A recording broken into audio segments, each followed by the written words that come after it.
Tes. Oke. Halo semua. Gimana? Masih suka lama di kamar mandi? Hayo, ngapain tuh? Kembali lagi di channel Pasmopi yang akan membahas singkat seputar alur cerita film yang akan menemani kalian, wahai kaum rebahan dan kaum cendekiawan tentunya. Baik, tanpa berlama-lama, mari kita mulai intronya. Tapi sebelum mulai, jangan lupa buat kalian yang belum subscribe, tolonglah di-subscribe dulu atuh dan nyalakan tombol loncengnya. Dan jangan lupa di like, comment, and share. Oke? Mari kita mulai. Susumoni nasional.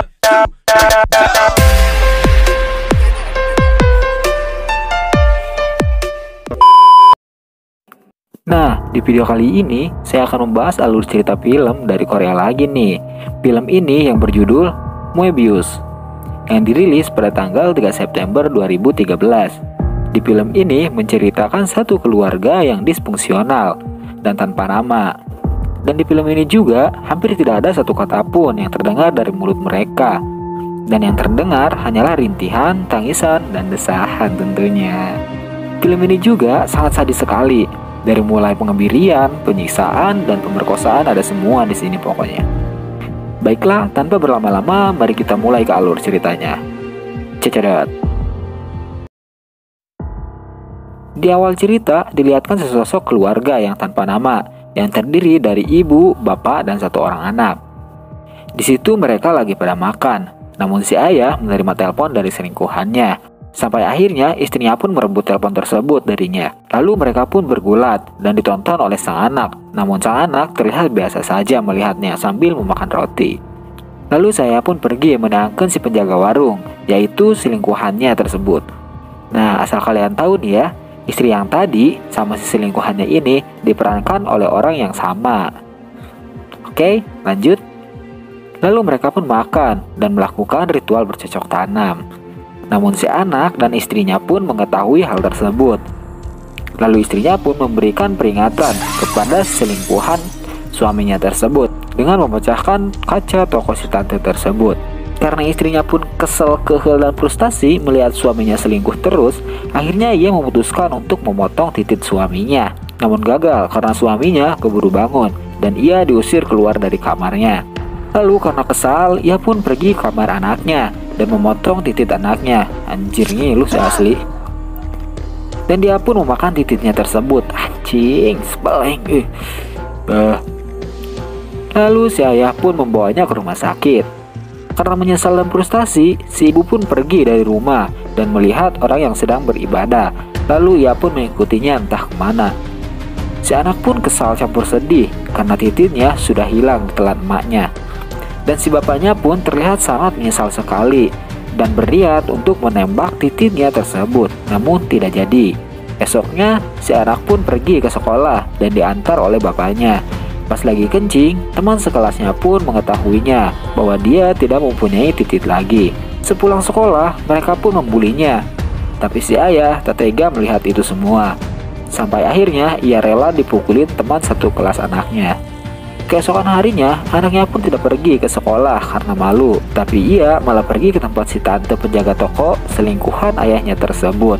Lalu si tante malah menyuguhkan gunung kembarnya. Mantap wuih. Dan si anak itu pun langsung menggrepe gunung si tante tersebut. Tapi pas si tante mau pegang titiknya, ia malah pergi karena takut ketahuan bahwa titiknya sudah hilang. Karena si ayah menyesal, si ayah pun terus mencari cara supaya anaknya bisa mempunyai titik lagi dan bisa berejakulasi. Namun di sisi lain, si anak pun dibully lagi sama teman sekelasnya. Sampai akhirnya dibantu oleh 3 preman. Dan 3 preman tersebut malah mengajak si anak untuk mantap-mantap dengan si tante tersebut. Awalnya ia menolak dan melarang mereka untuk melakukan hal itu. Tapi karena takut disiksa, ia pun menyetujuinya untuk mencangkul si tante dengan bergiliran. Waduh, sedep. Sampai akhirnya giliran Manehna. Manehna seolah-olah mencangkul si tante supaya tidak dihina dan disiksa oleh 3 preman itu karena ia tidak mempunyai titik lagi. Sampai suatu ketika polisi pun datang ke rumahnya untuk menangkap anak tersebut karena kasus pemerkosaan itu. Tapi si bapak menjelaskan ke polisi bahwa anaknya tidak mempunyai titik lagi. Karena si anak malu, ia pun memukul bapaknya. dan memukuli si preman yang menertawainya. Lalu ia pun dipenjara, dan ia menjadi sangat agresif terhadap orang di sekitarnya. Malamnya, ia mau ditusbol sama preman penjara tersebut. Namun ia malah memukuli orang tersebut, dan ia pun dipindahkan dari sel tersebut. Si ayah pun terus mencari supaya anaknya bisa orgasme dan ejakulasi. Sampai akhirnya, ayahnya pun menemui cara tersebut dengan cara menggosok-gosokkan batu ke kulitnya. Ia pun mencobanya, lalu berhasil, dan menemui anaknya untuk memberitahu hal tersebut. Si anak pun mencobanya dan ternyata terasa enak. Lalu ia pun ketagihan dan dedeyen. Sampai akhirnya ia keluar dari penjara tersebut. Lalu ia mencoba lagi dan si ayah pun mengurusi lukanya akibat gesekan tersebut. Nah, buat kalian nih yang sering colai, boleh tuh dicoba cara itu. Siapa tahu dedeyen loh. Canda guys. Oke, lanjut. Lalu si anak itu pun pergi lagi ke toko si tante tersebut untuk meminta maaf. Namun si tante malah menusuknya menggunakan pisau, dan si tante mengharewos lalu membuka bajunya. Segar cuy. Bukannya kesakitan, si anak itu pun malah menggoyang-goyangkan pisau tersebut untuk melepaskan rasa birahinya. Lalu si tante pun membantunya, dan itu diibaratkan titik si anak tersebut. Dan si anak itu meremas-remas gunung kembar si tante. Setelah selesai, si tante pun mengajak balas dendam kepada si preman yang memperkosanya dengan cara memotong titiknya. Lalu mereka melancarkan aksinya, dan si tante pun memotong titik preman itu dan diambil oleh anak tersebut. Lalu si preman itu pun mengejarnya, dan titiknya malah terlempar ke jalan dan terlindas truk. Anjir, ngilu sumpah. Sampai akhirnya si preman itu neangkan lagi si tante, lalu menamparnya, dan si anak itu pun menusuk pisau ke pundak si preman tersebut dan menggoyang-goyangkannya supaya si preman merasakan apa yang ia rasakan. Sampai si preman tersebut pun kesakitan tapi menikmatinya. Saya pun terus-menerus mencari cara untuk bisa mengganti titik anaknya.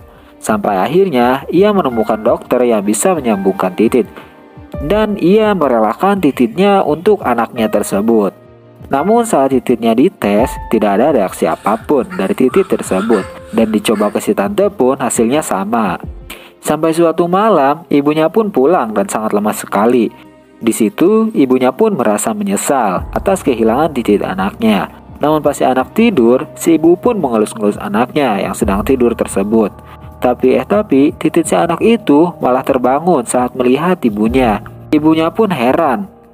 Pat titikna kita geus potong ku aing meureunnya. Cenah cek maneh nate kitu meureun. Pas melihat titik suaminya, kok gak ada anjim. Titik suaminya hilang. Si anak itu pun lagi-lagi pergi ke toko si tante untuk mengetes titiknya. Namun alhasil tidak bangun juga, dan hanya bangun ketika melihat ibunya saja. Apakah itu karena titik bapaknya ya? Lanjut. Karena si ibu penasaran dengan bentuk titik si anaknya apakah sama dengan bentuk bapaknya, si ibu pun berniat memeriksanya. Namun keburu kanyahoan sama si bapak, dan si bapak pun menampar mereka berdua. Namun pas anaknya tidur, si ibu pun masuk ke kamar anaknya. Karena ia merasa bersalah sekali, ia pun mencoba mengocoknya. Sungguh ibu yang bilik deh. Karena si ayah tidak terima istrinya malah melayani anaknya, si ayah pun berniat memotong lagi titik anaknya. Namun berhasil digagalkan oleh sang ibu dan anak tersebut. Lalu mereka pun nangis bebarengan.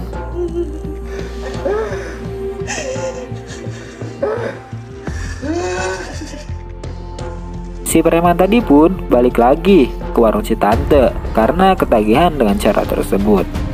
Malam pun tiba lagi. Si ibu pun masuk lagi ke kamar anaknya untuk mengajaknya bercocok tanam. Namun pas sudah membuka baju ya, suaminya pun datang dan membawa ke kamarnya. Lalu ia pun mencangkulnya tanpa titik. Gimana itu teh anjir? Gak masuk merenya.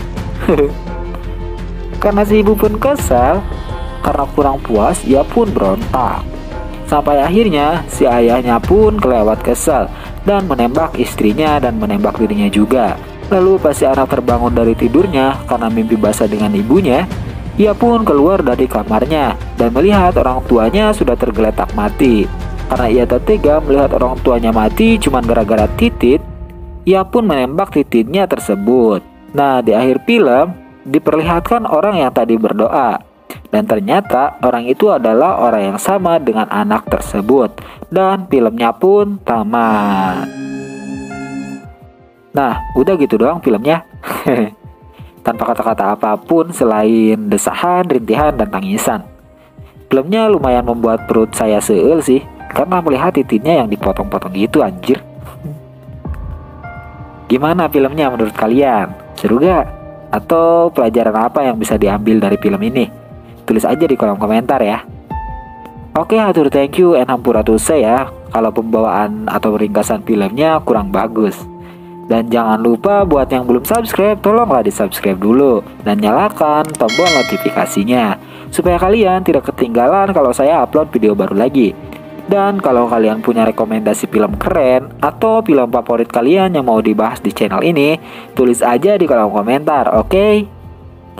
Mungkin video kali ini cukup sampai di sini. Sampai ketemu di video berikutnya and love you guys.